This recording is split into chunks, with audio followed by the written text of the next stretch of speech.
Okay. Hello, ladies and gentlemen. Welcome to the high soapbox number what the fuck ever. Today, I am joined again by the illustrious Brian Noda to Ortega, and hopefully, what is probably going to start being a regular weekly occurrence. This one's probably is going to have his name in the title. Me and him are probably going to talk this week about what we want to call it like the high soapbox, weekly check-in or some dumb shit like that. We'll figure it out. You can unmute yourself, by the way, Brian. It's okay, and say hi. I know. I wanted to let you do the intro for the first time ever, But and then you're I'll good. take over. You're good. I figured like this might be a fun way for you and I to force you and me being in the throes of borderline suicidal depression, and you being in the world, and you just trying to float your way through life and figure out what the fuck you're trying to do as your next step. Like, I figured this would be a good way to force us to sort of like have at least a couple hours a week to force each other to talk with each other and keep up with the news and fun shit. And we run in different circles online, both politically and personally. So I'm pretty sure there's some funny shit that you have seen that I haven't. We are going to talk about the fucking Cat Williams interview with Shannon Sharp because Whew, that thing was wild. It was insane. It was insane. Nobody was safe. But I want to share something with you real quick that you'll like. Video that I'm fairly sure that you probably have not seen, which that's the wrong one. This is a professional show, folks. Here. Because I mentioned this previously, and I don't think you saw this, so watch this, all right? I should also make sure that this can also be heard. Audio capture, create new. That's it from blah, blah, blah. See, when I was so OBS actually recently changed their way they work, that they now have the ability to like catch audio by application specific things, and I forgot to just have a general audio capture thing as an option. And well, like I already know myself. I'm gonna have to pee and get something to drink in like 20 minutes. All right, so duly noted. But I'm just letting you know. All right, I paused real quick. Just, I don't know if you have seen this or not. In accordance with the laws of state, this court.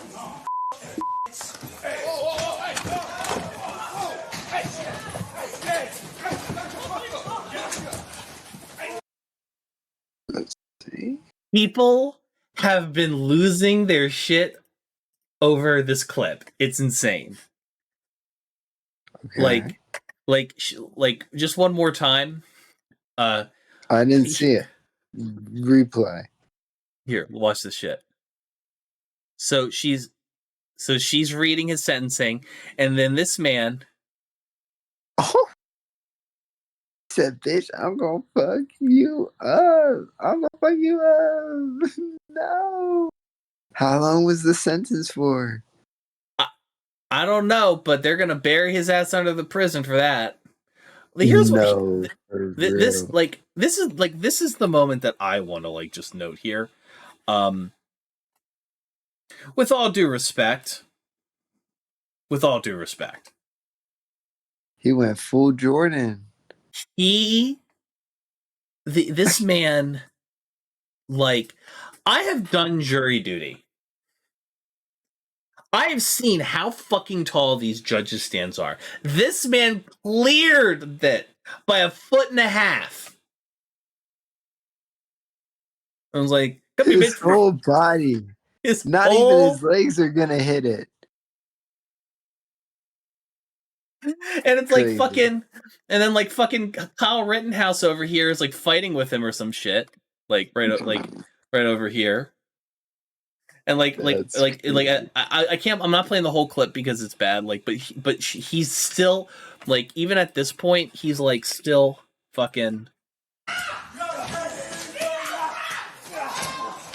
damn. They fucked him up. That's That's because he's still fucking up crazy. the judge. She's playing. Why are you doing this? And I'm like, listen, That's horrible. it's horrible, but That's also like, crazy. apparently the whole clip in context, the judge lady wildly out of pocket, like Damn. like illegally so, like deeply inappropriate. Low. So Insane. I'll give judges are like a hit and miss for me. Like, I don't, you know me, I don't like cops, but like judges can be, I don't fucking know. It depends. It depends. It just depends. Bet she won't be like that anymore though. No, she probably went home onto her, like, and probably texted her family group chat. Guess what? This fucking association One of them did. of association of black people with, tree mammals said to me, like a woman like that looks like her, that in that position of her age doesn't get less racist over time. Sounded like Frieza. Yeah, like sounded like Frieza. Yeah, that was a good one. I probably should have. I forgot. I like Dragon Ball like that, so like I kind of forget that it exists from time to time. Well, like the funny thing is, in Jujutsu Kaisen, the guy also says monkey, so it's like it's good. It's I'm like picking up Frieza. really sketch vibes. Yeah. So and I'll pull it up for folks just for posterity's sake. TikTok. Actually, let me just go on fucking TikTok and do it. Like, fucking. So Cat Williams is like, I saw somebody say that Cat Williams is the person that people want Dave Chappelle to be. Yes, that is a great take. Because here's the thing. I love that. I know Cat Williams is kind of homophobic. And I know Cat Williams is maybe he's less homophobic and he's more transphobic than anything. Because I've heard him make some like transphobic comments and shit. But from what I've gathered and I've seen in his specials, especially recently,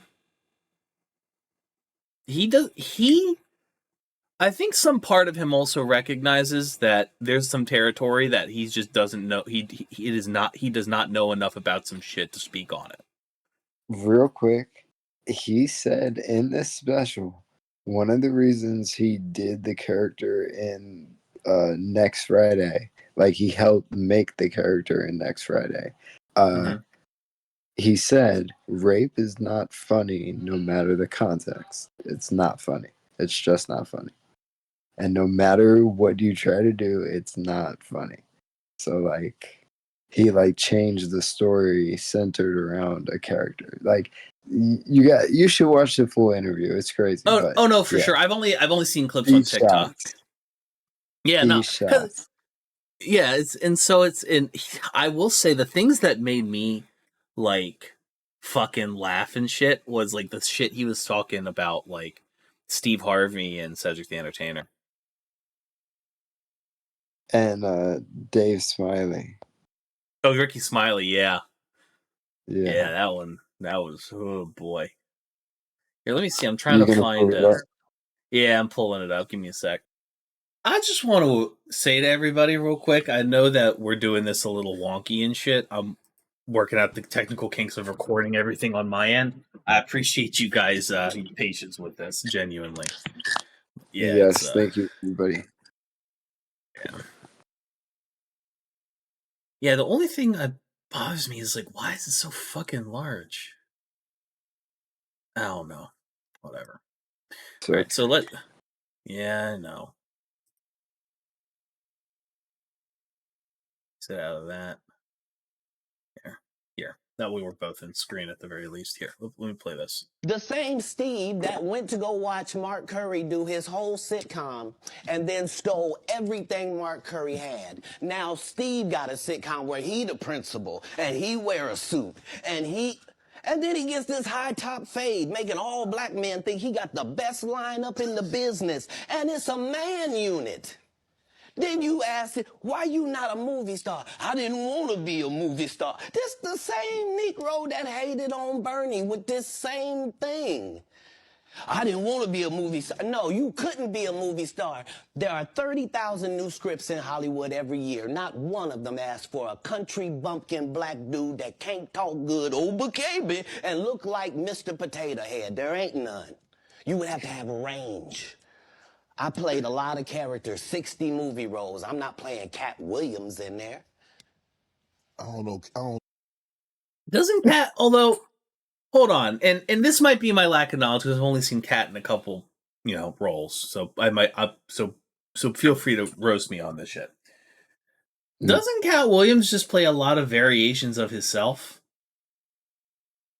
I mean, yes and no. Like sometimes, yeah. Like you could definitely see him in that situation, but to his credit, I feel like he plays to He has the ability to best act. of his ability. Yeah, Okay, fair enough. You get what I'm saying? Yeah, and I think doesn't Cat like kind of do the same thing that what was their name? Though I will say, real quick, supposedly he is in Atlanta, Childish Gambino's show. I haven't watched it, but supposedly he's really good in it. So I can't really talk on it. So fair enough. No, Cat, we might not let you drink anymore. The way you I mean, we ain't even got. I'm yeah, not fueled real by quick, alcohol. pause it. I've had a sip. Less. Pause it. Shannon in that moment because me and my because Steve was on his show and, not 6 months ago. He was like, I'm let me take a in drink so real quick. much trouble. No, for real. He was like, what did I do? Because this was like the first thing he says on the show, because I watched the interview from the beginning, right? The first thing he says, yo, Shannon, I appreciate it. Like, this liquor, it's really good. It's like they spent like 5 minutes talking about the cognac. Yeah, literally. And then first thing out of his mouth is this shit. And then for like the next 2 or 3 minutes, he just goes off and off and off. And then Shen is finally like, whew, we gonna need to drink a little more of this. It's like that fucking scene from Lucifer where Ahmadiyya is like at the fucking family dinner and shit, and he just like gulps down an entire glass of wine in one fucking go. It's like, all right, I can't be sober for this dinner. Literally. Oh Lord. It's in you. The truth don't need motivation. I'm just saying I can't let these dudes lie. This is like Steve Harvey telling people he used to be homeless. That's my story. That's not his story. Steve Harvey wasn't never homeless. When Mark Curry was touring with him 25 years ago, he was making $3,000 a show in cash and doing 5 shows a week. They just tell the stories. Thanks to my wife, I'm where I am. You said that about the first wife. You forget that? You told us it was her. Then you went and married somebody else that think like a man. Like, what are you talking about? They think they can rewrite history. That's my friend said. I used to listen to him on relationship advice till I found out that he got like 2 or 3 divorces, and I was like, damn. How you giving me advice when you can't even follow your own? Like that's like crazy.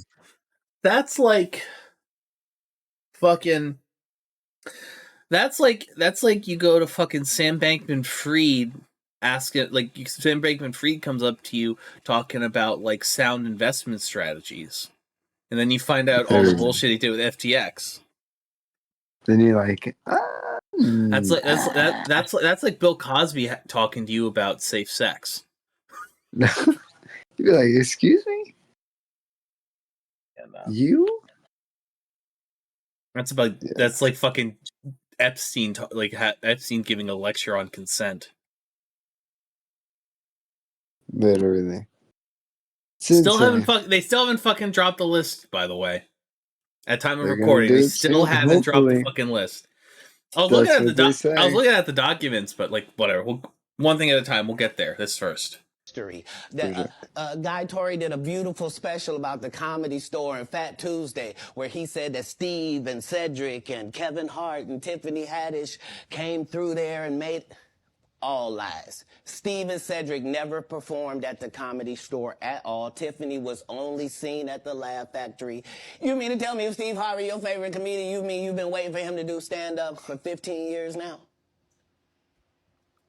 I mean, Steve got a lot of other DL still out there. None of those irons matter to stand-up. Respect. Who cares that they wrote a black card? Also, like, DL, like, low-key still can't stand Steve Harvey or Cedric, but he's like, keep the peace. It's part of the brand. It's whatever. That's one reason why DL didn't fuck with them for a while. Well, that's what Kat said in this interview. He said, black is not the line. It is not the line. You know? Yeah. For you to do Family Feud on. Like, you're successful because we're surprised. If color was the line, I'd have a lot more white friends.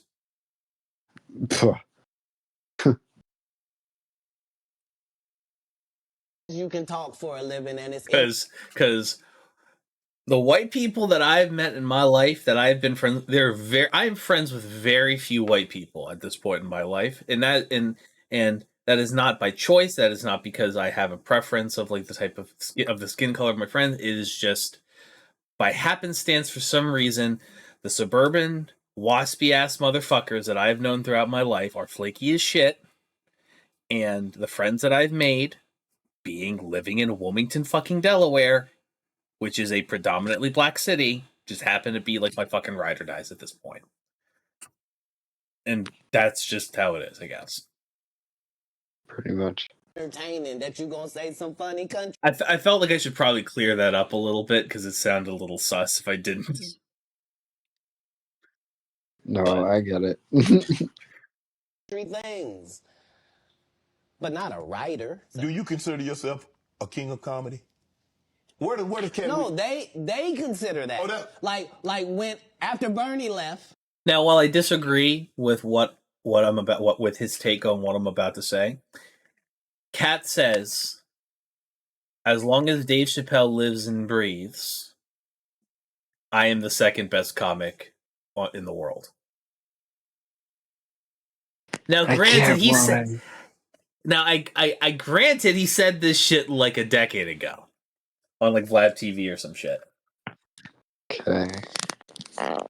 This was before Dave Chappelle kind of like turned into like a pick-me. Pretty much. Them same three guys I'm telling you about, the Kings. Yeah. Right? Because DL is the greatest. Yeah. No DL slander gets tolerated. But... No, DL's great. Have you seen the GED section and shit? Like his little videos he does talking about politics? He's great. He's great. I love him. No, I haven't. Nah, he does this whole thing, like, he has, like, his whole radio show he does, and he, like, will put out little clips and shit from it, and, like, he's got great political analysis. He's wonderful. He's funny, and he's fucking D.L. Hughley. He's funny as shit, you know, so. Yeah. Okay. I love that. Definitely worth checking out, for real. Although it's a lot of it circulates on Facebook. You can find it on YouTube, though, no problem. For sure. They came to me. I was supposed to be the fourth king. I got the offer. Then what happened? But I turned it down. Why? Because you shit on Bernie. And I know the truth. You think I'm gonna let you shit on Bernie and then come get me? I'm the next king? Fuck you. Here's my thing about that, right? DL even kind of admitted in past interviews, like, I was like a 20-something-year-old kid.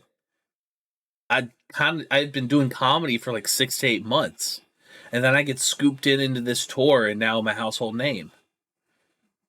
Literally. Which, Out to of be nowhere. fair, couldn't have been to a better fucking 20-something-year-old who he deserved it, and he may not he proved that he deserved that shit, absolutely. But like, For sure. I can totally believe this story here 100%, because like I don't think he told a lie. I don't think he told a lie. I don't think so far I don't disagree. My thing is that he's got like he said some wonky shit about like some political topics, but like this is not any of that. This is just business. Why? Because the whole time Bernie was here, you was acting like you was funnier than him. The reason you was supposed to go last is because it was your tour. Tell the truth. It was Steve's tour. Not it was going to be called the Kings of Comedy. It was Steve's tour. These are the guys opening for him. Of course you got to close if it's your tour. That's why it was such a big deal. But you couldn't do it because you can't beat the best. And until you Fun fact. You know, the Blue Collar Comedy Tour was just Jeff Foxworthy looking at the Kings of Comedy and just being like, yeah, we should do that shit. Literally. As he should have. Now, granted, if we didn't have that, we wouldn't have ever gotten Ron White, which kind of worth it. I'd argue. More than worth it. Yeah, but I saw the Blue Collar Comedy Tour DVD, and I'll be honest, like the two people I like the most are the two out of those four are the two people that aren't Jeff Foxworthy or Larry the Cable Guy. Makes sense. Because here's the thing,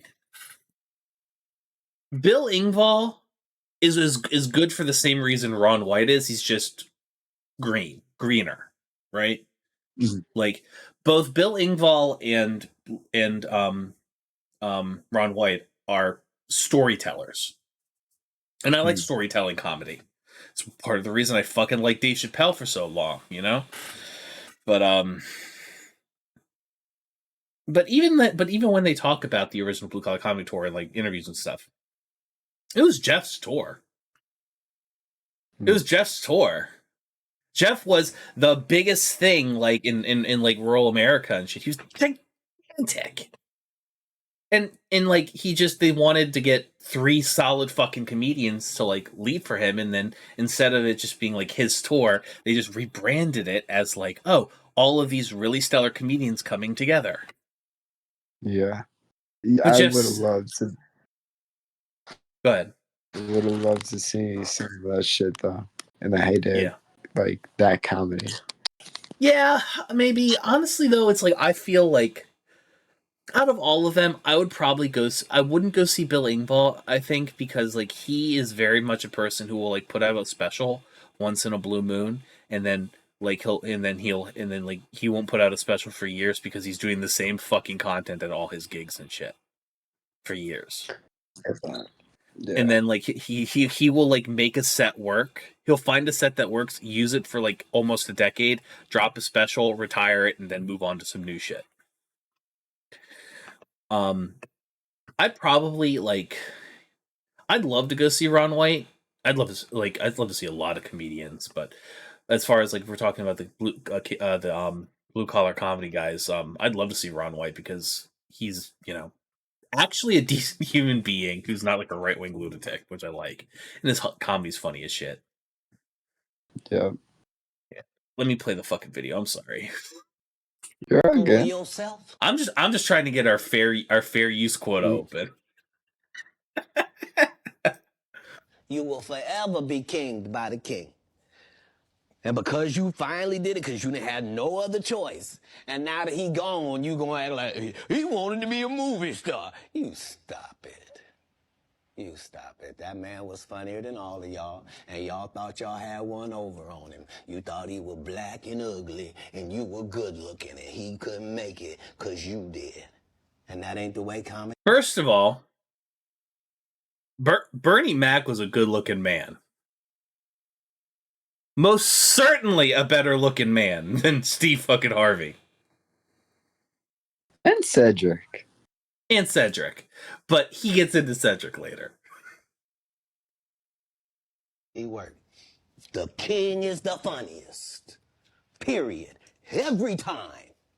And that's why no audience member was ever swayed. It didn't matter where Bernie went. You think if Bernie went first, he wasn't the king? Get out of here. Get out of here. Get your ego out of this. You let the best be the best. Steve told you that he stopped doing stand-up because he had 7 TV shows. The only problem is when he stopped stand-up, he didn't have those 7 TV shows. He stopped stand-up because he got in a comedy battle called the Championship of Stand-Up Comedy with one Cat Williams in Detroit in front of 10,000 people and lost because Cat Williams said he was actually bald and that was a wig. And I went in and that's why he couldn't do stand-up anymore. Imagine him coming to tell you another Pause story that. where he got so big. I want to see that clip. I want to see that clip. You know Steve Harvey is shitting right now. He's like, Lord. no. Because both fucking Kevin Hart and Ricky Smiley have released video responses to this shit. Have they? Do you want to watch them? Sure, let's see. I paused the thing where. All right, so we're gonna watch Kevin's first. Let's see. For Comedy Hype News, I'm John Abba. 3 days into the new year, and Cat Williams has officially declared war on several of his fellow comedians. Yeah, it's like the fucking 4th of January. He said, I'm gonna speak some shit. I'm gonna tell the truth. Oh, God. The 52-year-old veteran comedian would hold nothing back during a new interview with sports commentator and host Shannon Sharpe for an episode of his podcast, Club Shay Shay. As many of us know, Cat has always had a few things to say about the likes of Steve Harvey, Kevin Hart, and others in past interviews, so for many, this would be another classic Cat Williams moment. When discussing Kevin Hart with Shannon, Cat would mainly allege Hart for being an industry plant and that some of his early history appears to be a mystery. Have we heard of a comedian that came to LA and in his first year in LA, he had his own sitcom on network television and had his own movie called Soul Plane that he was leading? What do you think a plant is? And I hate to seem like a petty individual for picking apart lies. Like it's important in the... I wonder what Big J thinks of this, because he worked with Kevin Hart. Here's my thing, though. It's like, I feel like the only thing that I have, like, I might take umbrage with everything Kevin said about, like, people like Tiffany Haddish and Kevin Hart and all these people saying, like, obviously they're lying about, like, doing comedy and stuff, like, here. Like, they probably did shows and shit, like, on the road and stuff, but, like, here's my thing, though. It's like, you can come to LA with an already established brand and career and get a show if you don't need to come to LA just to start. Like, plenty of like just to bring it into the new media space, YouTuber, like plenty of YouTubers build a career and then come to LA to capitalize on that career. So Definitely. So I might take a little umbrage with that, but I'll let him speak his piece. Checks and balances of the universe.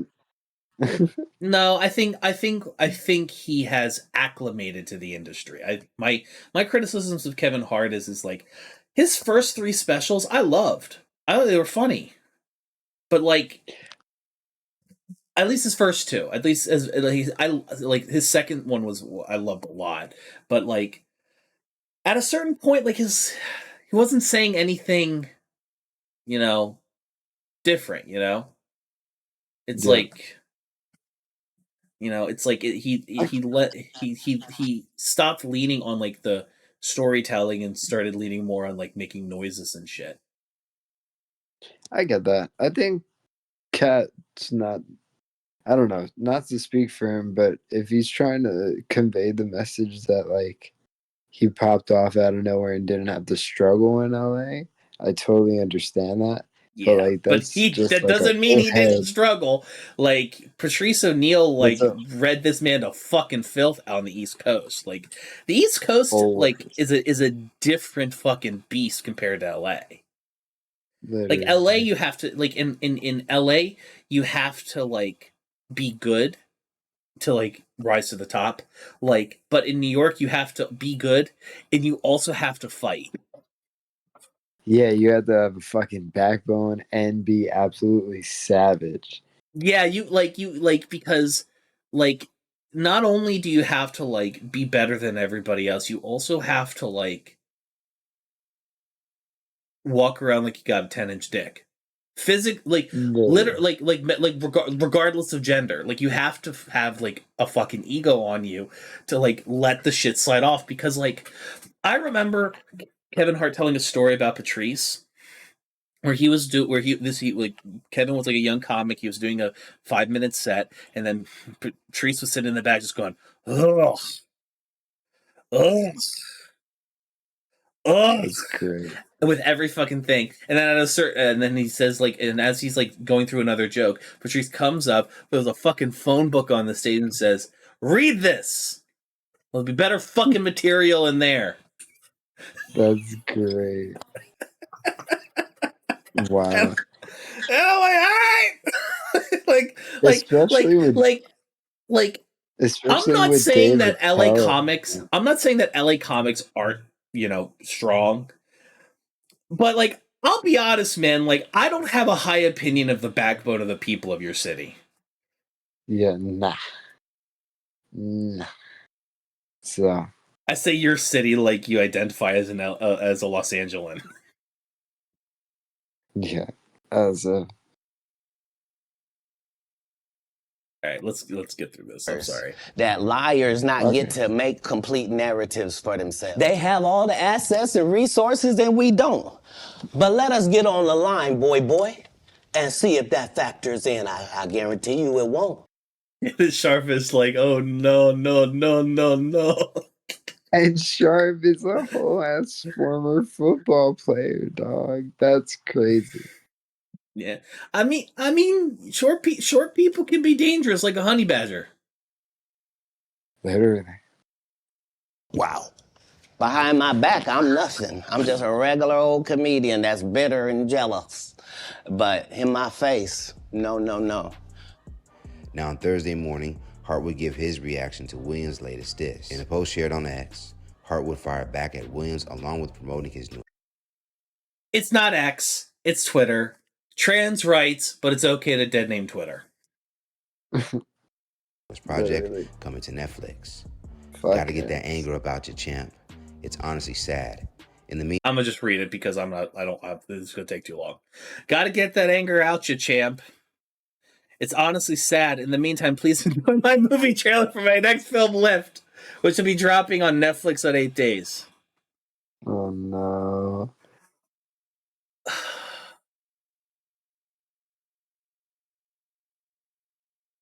Nope. Let's see what Ricky Smiley had to say. Rick Smiley Morning Show. Hey, listen, first of all, good morning, and thank y'all for this. Thank y'all for this opportunity, Ricky Smiley Get through Morning it Show. to the actual response. I guess they did. Thank God. Let's just get into this. The whole internet going crazy. Comments that Cat Williams made. Whatever. I can't speak on behalf of the other comedians, but the only thing I can speak for is myself. Cat made some comments on Shannon Sharp's show about when I was on Shannon Sharp, was telling him the story of some of the behind the scenes from Friday After Next. Let's start with that. When I went out there, let's just go back. In 2000, I was the host of BET Comic View and in the season 2004. I also worked on this show called Live from LA. That was my first job with BET. And that's where I met Ice Cube, if I'm not mistaken. And Ice Cube was like, man, hey, man, I like your work. I want to do some stuff with you. I want to put you in some movies. And Ice Cube started putting me in movies, which really helped my career. I was in All About the Benjamins, of course, when they changed the ending of it, that part didn't make any sense. But then he put me in Friday After Next. And just for clarification, I went out to audition for Friday After Next as Money Mike, not the Santa Claus. And that is the honest God truth. I had no reason to go on there and to go on Shannon Sharp's show and lie about any of that. That's what I auditioned for. Was Money Mike, and I guess the producers, Cube, and everybody saw something different. And I think that Money Mike character, Special K, was going to come off as kind of like just one of a guy who was hanging around in the strip mall who was just kind of being annoying and almost like a crackhead type of character that was right. Just, so I guess when Cat Williams did it, they added the whole pimp twist to that character, which was actually a better decision and made it funnier. Because ain't no way in the hell I could have executed that role like that. And I'm glad that they made that decision and they put me in a Santa Claus role, which was actually perfect. So when I got back to L.A., they said, hey, your role has changed. You're going to be the Santa Claus. And here's the Santa Claus suit. Put it on, and here's your lines. Sat in the trailer, went over the lines, went over my stuff with Cube, and the rest is history. Had no reason. I just want to clarify that. Had no reason to lie about that. As a matter of fact, my manager at the time, Gary Abdo, who is still one of my best friends, who also helped start my career, and he's the owner of the Atlanta Comedy Theater in Atlanta. We got him on the phone. Just to clarify, Gary Abdo, good morning. Good morning, Richard. How are you, my friend? Oh, I'm good, man. Just for clarification, you was my manager at the time. We went to LA together. All right. So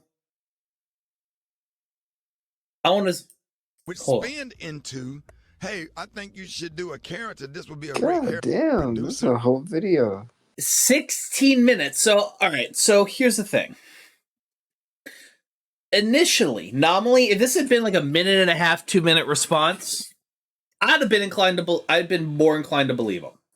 Because here's the thing. Yeah, this is the whole thing. Everything he said sounded to me like, okay. Like, oh, okay. I feel, excuse me, water, perfect. I feel like this is what happened. I went in for the character when it was technically something different. It changed. It was a better choice. Cat was a good, I wouldn't have done well in that. Cat was a good fit for that role. This is how it happened. I had no reason to lie about that. That to me, would have been a perfect response. And you want to know why? Because you're not contradicting Cat. It very much is like Cat that is perfectly plausible. Like, I don't, he's not admonishing Cat. He's not saying Cat was wrong or anything, or talking him down or anything. But this is a 17-minute video. Over a 2-second He's bringing in witnesses. He said, I got receipts. Here's my boy. Yeah, it ain't that serious, man. You just got dissed. Take it. Take it. Yeah. I you feel ain't a better comedian. Although I will say this, though, and that is true. I will say this, though. Listen, I will say I may have issues with the vaccination bullshit that Cat's been going on in his last 2 specials and shit. But nobody, I'm not gonna say nobody, but very few people in comedy have the same type of stage presence as Cat Williams, even at the age of 50. I believe it. I remember the Pimp Chronicles 2 when he's running back and forth on stage and shit, and he's just sweating bullets and shit, but he's able to keep the fucking energy up. It's super impressive. But yeah. I have a feeling he's probably commenting more on the dress comments and other heinous shit he said about Ricky Smiley and shit. So, probably. but yeah. The fucking pause button keeps being wonky. So you said you had a topic you wanted to bring up and talk about? No. Keep it playing. Yeah, go for it. What's it called? How do you feel about useless characters in anime? When you say useless characters, my friend, what do you mean? I mean Yamcha in Dragon Ball, humans in most anime, where shit is going down. So I want to be very clear here. Not useless meaning like doesn't matter, but useless in terms of power. That's what I'm saying. So here's the thing, right? There are two types of useless characters. There's three types. There are the ones that are like actually genuinely useless and pointless. They're the ones that have been power crept into irrelevancy.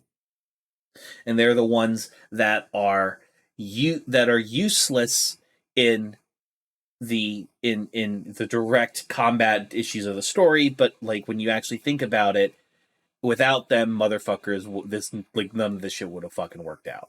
So what do I mean by that? So actual useless characters. Cannon fodder and Berserk. Yep. That people just like you're at like just like nameless characters who are just there to like be like, you know, thing like that. Power crept. Most of the Dragon Ball Z cast that isn't Yamcha and Vegeta. No, Goku and Vegeta. Like Resurrection F. The whole purpose of Resurrection F was for people like both the movie and the series was just to remind people these motherfuckers can fight. It's just shit's so fucked now that there's they can't even compete. Right? It's like fucking Krillin.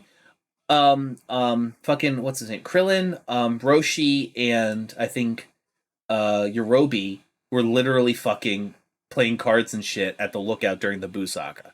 They're like, and Roshi says, "Hey, I'm like, this is way out of my fucking league. We're just chilling." No, Evan, right? You don't understand. But here's the thing: I've seen Dragon Ball. I want to be clear. I've seen Dragon Ball. Real quick. Yeah, go for it. That's what I'm saying.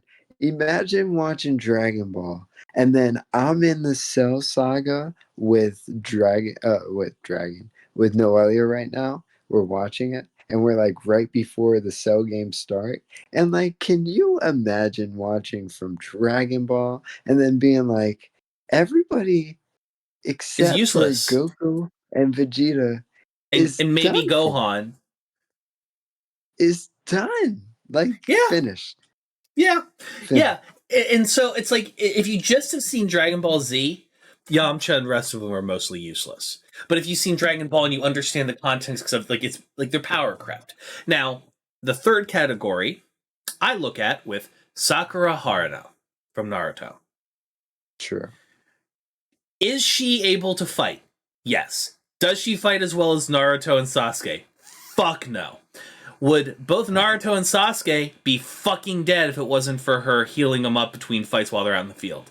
Absolutely.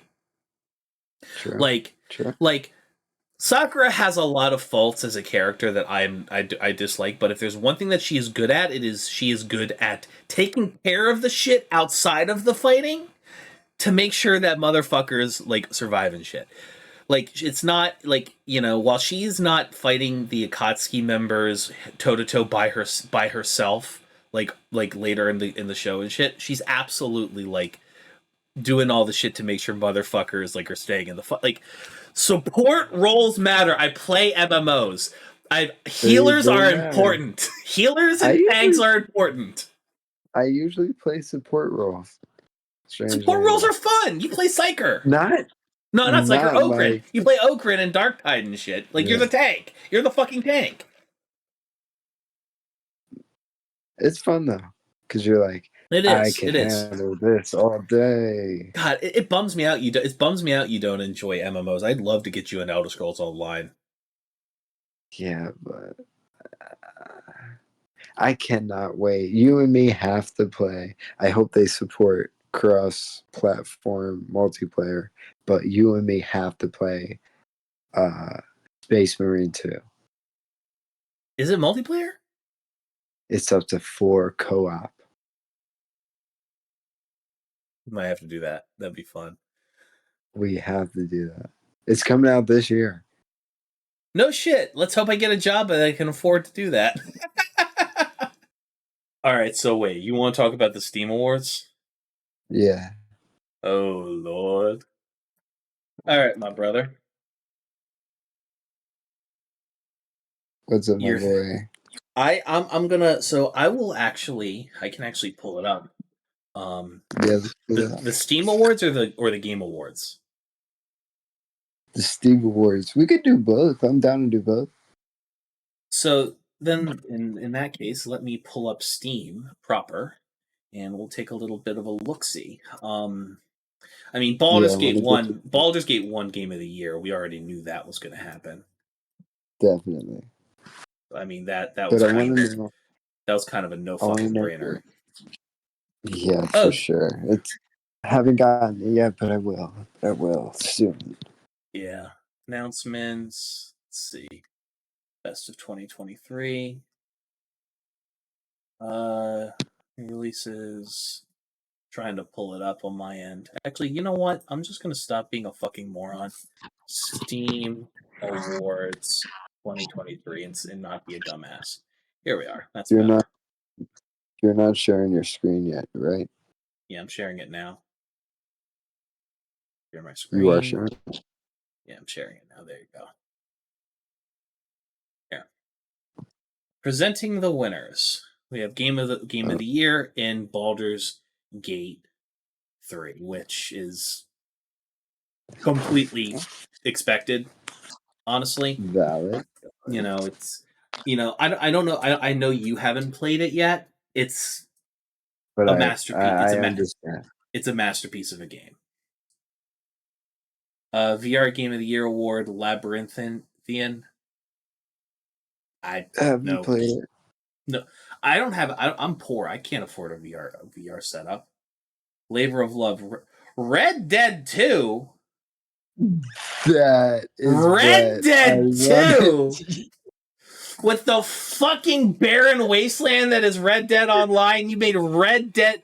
You know what's a fucking labor of love? It's one labor of love award multiple times since its release. No Man's fucking Sky. That's a labor of love. But this year, Cyberpunk, like, it had a No Man's Sky resurgence. It did. And here's the thing. And I talked about this in a video that like came out yesterday at time of recording, Wednesday the 3rd of January, talking about how Starfield is like trying to get its Cyberpunk 2077 resurgence moment. And I made the point in that video, one of the many points I made in that video, is that Starfield has lots of good parts of it with a bad foundation of like procedural generation bullshit and a clunky menu system that's cumbersome to deal with. Cyberpunk was a good game. It was a patently good game with a lot of fucking technical issues. I said, like, at release, and I played it at release and it was fine. Like, it was a little buggy here and there, but I didn't mind it. If they fixed the technical issues and changed nothing else about the game, it would have been a Game of the Year contender. But they didn't just do that. Like, not only did they add a whole DLC and a whole bunch of extra shit, which basically is like an entire, 2/3 of a game included. They also added tons of quality of life features. They added like more meaning to your relationship to the person you're romancing. Like tons of shit.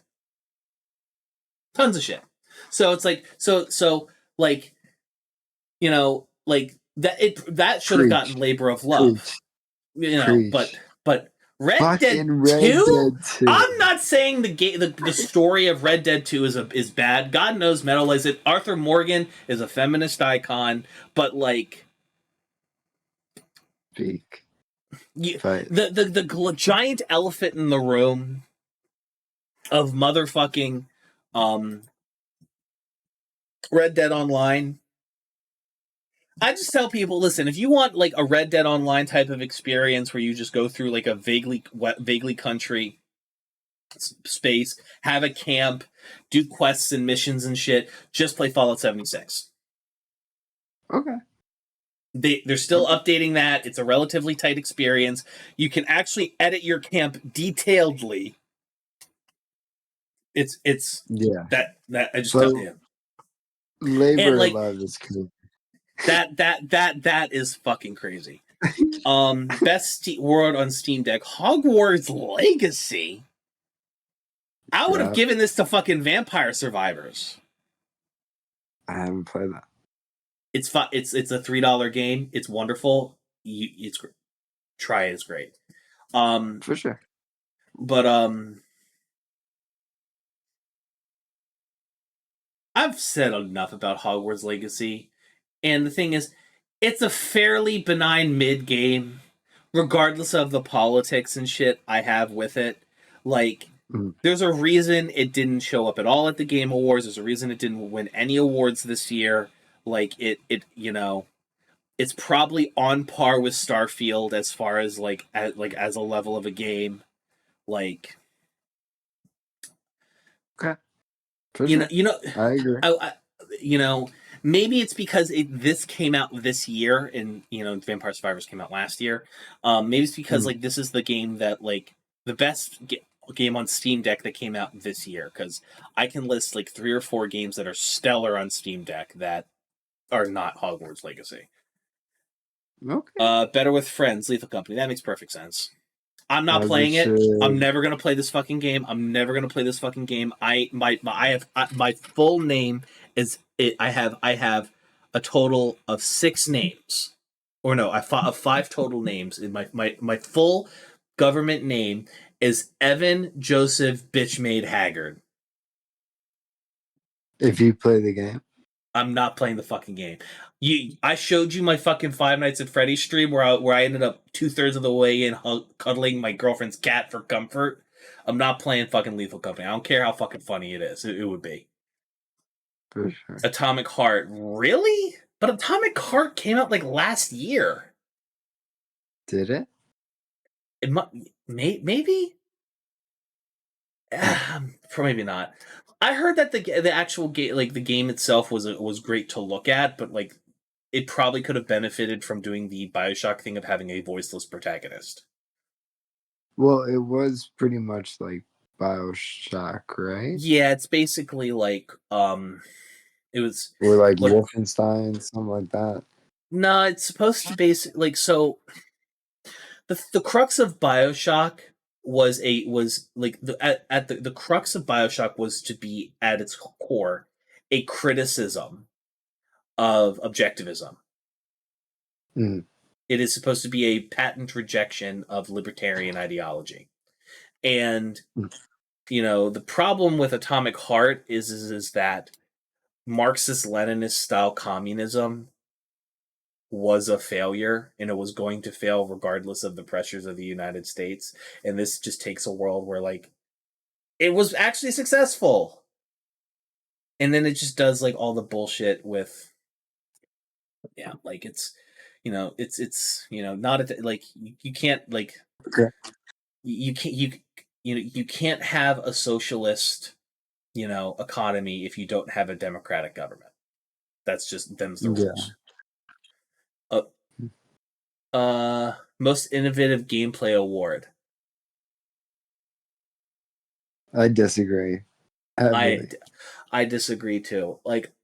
I like the Bethesda, and just not to rehash the entire fucking video I made the day before yesterday too, because I made a whole video talking about it as well. Starfield's biggest fucking issue, functionally at the end of the day, is you have to fast travel. You can't just explore. And the second issue, there's no rewarding the exploration.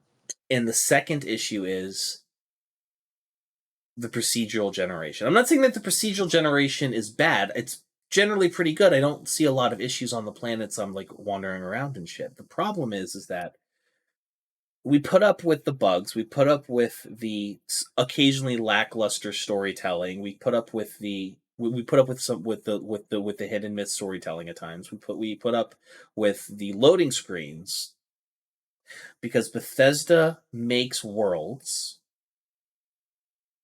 that are packed to the brim of shit you just want to explore.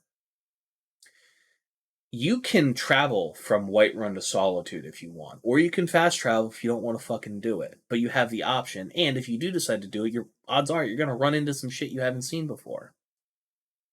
You can't travel from point A to point B in Starfield without fast traveling. And my thing is that one of the things that I do in a Bethesda game is that I will just pick a location on the map,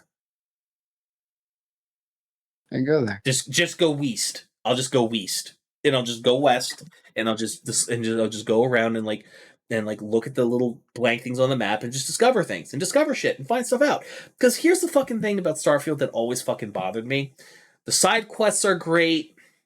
The character and companions are generally written pretty okay. I like them. They're interesting enough. I like them as characters. The world that's handcrafted, the parts of the world that are handcrafted are wonderful. You know, Bethesda level design and world design is on full display. I love it. It just fucking sucks that it's a chore to get from point A to point B with the curated content. Like there was a quest I did where there was just this random fucking planet I landed on, and I got a distress call, and then there was this beautifully curated fucking quest of this kid this rich kid who was pissed at his mom, who basically didn't fucking love him, and said to him, "Hey, go ahead and go get your inheritance or some shit and at this place." And apparently his mom was this fucking vigilante type that put the fear to death into space bandits and shit, and and is there to claim her lair, the Mantis's lair, and you get her ship and her armor and her gear, and it's all pretty fucking powerful and it's great. I'm still running it in my game, and but he dies because he wasn't he she fully believed that he was going to be able to figure out the connection needed to get through everything, and he didn't. He fucking died. And so you claim it, and then you take the ship and you take the armor and you continue and you make the legend of the Mantis live on, because you get her logs and her ideals and and the principles. She's a 5th generation person doing this, and and also you hear her son lamenting in voice recordings about how his mom was distant, and he turned into a shitty rich kid boy because it's fuck else am I gonna do? My mom's not doesn't talk to me, and I don't respect her or her money. I'm just waiting for her to fucking die because she doesn't die. She never told me she loved me. You know what I mean? Yeah. So it's really interesting kind of quest stuff, and I'm really giving you the cliff notes here of everything that went on in it. There's an entire sub thing of there's some bandits who are trying to raid it, and they're saying, hey, all my guys are dead, but I have an idea on how to open it, and if you let me do it, I'll split it 50-50, and you have choices and stuff. It's great. And then I leave there, and then I'm just back in the Starfield. They talk about the Starfield space is the Starfield, as if it's this big wonder and lovely and great and da da da da da da da. And it's just boring. I have to go search for that curated content. In other Bethesda games, I've never had to do that. I've never had to go search for the fun. The fun is there, and the fun is well made, and it is enjoyable, but I have to go find it. And that is the fucking most frustrating part of it all. And that's why Starfield so fucking disappointed me. The only way they're going to be able to fix Starfield is if they completely refactor the game into 10 systems. Okay. They refactor it into 10 systems, not 1,000, not hundreds of systems, 10, at most 60 planets. At most. Probably more 30. I feel like that would be, more that 30. would be enough, for real. More than enough. And literally just be and make it so the fast travel system, I don't have to go through menu X, Y, or Z. Just say, if it says, if when I click X to make a set course, immediately start fast traveling me to where the fuck I need to go. They just need to make it more less cumbersome. That's just my whole thing. All right, let's go into the next one. I'm sorry. That rant took a long time. I'm sorry. No worries. I appreciate it. I knew you best game you suck at, Sifu. My buddy Uriah would probably be the person to talk about it. I've seen him play it. It's just a PvE fighting game. No notes. Is it fun? From what I gather, yeah. It has an interesting mechanic where it's every time you die, you basically your health goes to 0. Like you basically spend a year training and you come back and try again. Oh, that's cool. And so like that's the mechanic. And every time like you die, your character gets older a little bit. You gain more talents, more skills. You better to fight, but you slowly lose wiggle room as the game goes on. And once you reach like an certain age, you just fucking die and game over. Damn. I just think it's just a really interesting mechanic. Best soundtrack, The Last of Us Part 1. I believe that. I mean, great game. I might actually play The Last of Us now that it's on Steam. Please do. It is a good game. All right, fair enough. Yeah, Rich Outstanding Story Game Award, Baldur's Gate. Duh. That's unsurprising. As it should. As it should. Not an argument. Sit Back and Relax Award, Dave the Diver. I don't know if you've played this. This is an adorable game. It's an adorable game. Dave the Diver is great. It's got great pixel art. It's beautifully animated. It's wonderful. Definitely worth your time for anybody listening. Okay, for sure, for sure. And that was it. Yeah. Huh. So that's that fucking Red Dead was quite the choice, and also Starfield as most innovative gameplay. I don't know about that one, Chief Keef. That's certainly a choice. Heavily disagree. Strongly disagree for you. I'm curious You're to like, show. fuck that. Hold on, real quick. Who the fuck? Because I want to see something. Who were the finalists in Labor of Love? It lost. Deep Rock Galactic lost to Red Dead 2? Are you shitting me? Deep Rocket Stoner ain't going home. That Deep got Rock Galactic lost? Crack. The Steam user base is smoking crack rock. What did Hogwarts Legacy beat?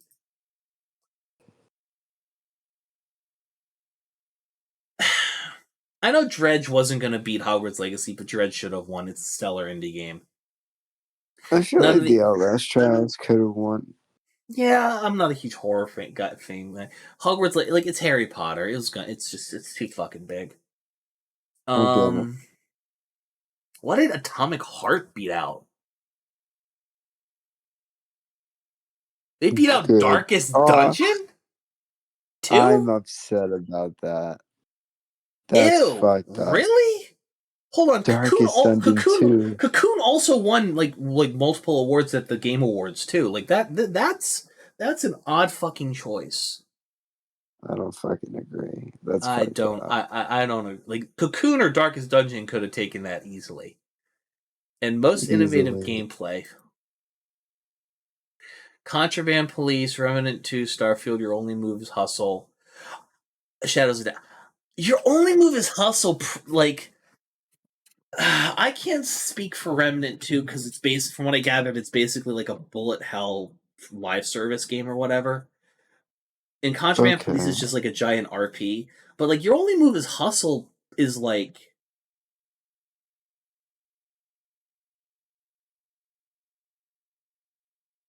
That has why Armor Core 6 didn't get at least a nomination. It's probably because I don't know. I think it was more niche. I get that.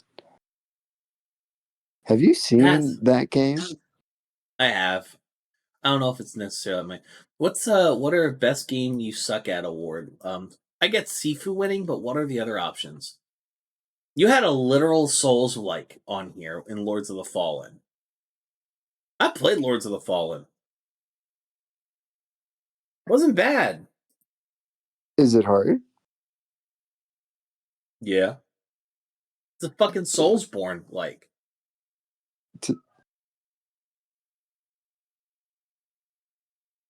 Street Fighter 6 didn't deserve to win because of their changes to the input changes for beginners. Overwatch 2 is dog shit because it's Overwatch. Literally.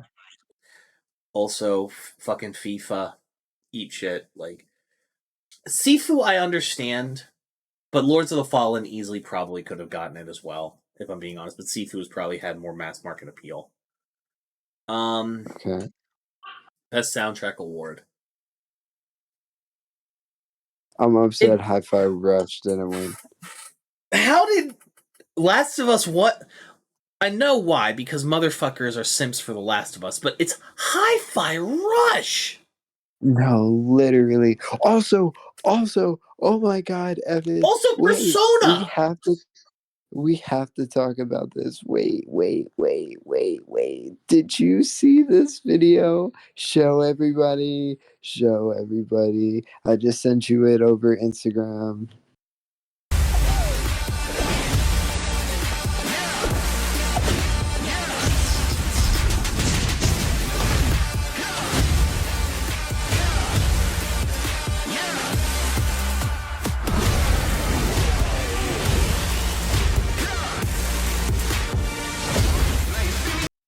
I'm going to turn that music off because that's going to get me copyrighted. For sure.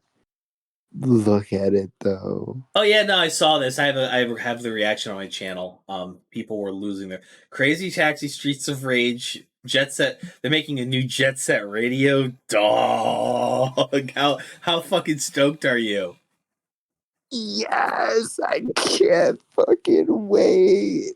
Are you excited, my brother? Oh my God, I can't wait. I love Crazy Taxi too.